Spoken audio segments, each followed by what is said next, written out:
Just a day to the presentation of the financial year 2014-2015 budget, Ugandans across the board expect the budget speech to deliver plans that will drive growth in the face of slowed activity. Experts specifically assert that as government prepares to spend on priority areas, focus will be on meeting revenue deficits.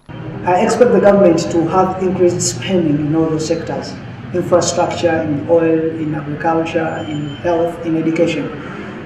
But also remember that the government has not been able to meet their revenue targets. So I expect public spending to increase.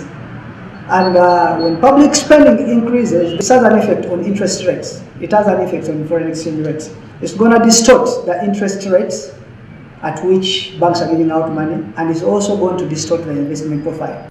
According to the Budget Framework Paper 2014-2015, the Uganda Revenue Authority tax target will be moved up by 20% to 9.8 trillion shillings.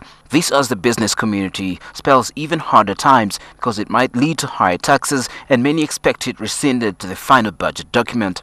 With the strategy the government has used for the last 5 years, every time there is increment in taxes on the key areas that affect the final consumer prices, and that affects traders, and some traders are losing business, others are getting out of other businesses, shifting.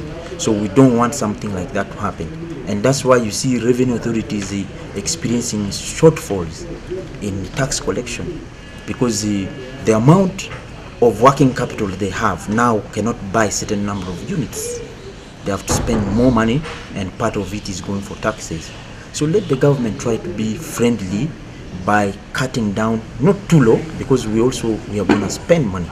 Though there is an increase in agriculture sector funding of 440 billion next financial year compared to 2013-2014 allocation of 382 shillings, observers think that the sector still suffers an absence of structural reforms and less funding than what is required if it is to play a central role in poverty reduction and economic growth. We would want to see a more extensive reform of extension systems in Uganda, and how that really then relates to the outcomes that the farmers actually expect. The President, in his State of the Nation address, spoke about how agriculture has grown at 1.5%. In the previous year, it actually grew at 3%. So that's a downfall. So we would want to see strategies that are going to ensure that actually agriculture, which employs the majority of Ugandans, is going to perform better. And as government continues to allocate more money in infrastructure and energy sectors, experts in industry development think that to realize growth in this sector, focus should be put on giving more funding to small and medium enterprises development. But our small-scale manufacturers are struggling with issues of packaging, issues of branding, with issues of penetrating markets, with issues of research, where do you take your products, with issues of tests, what does the market want?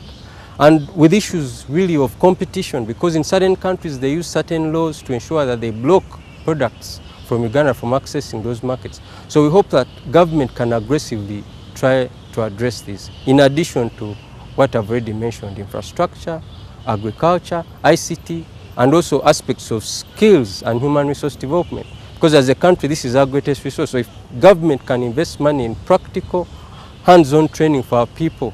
Even then, the health sector faces a challenge of attracting key medical human resource personnel, a factor which is causing persistent service delivery gaps in health facilities. We would want to see more money provided for drugs.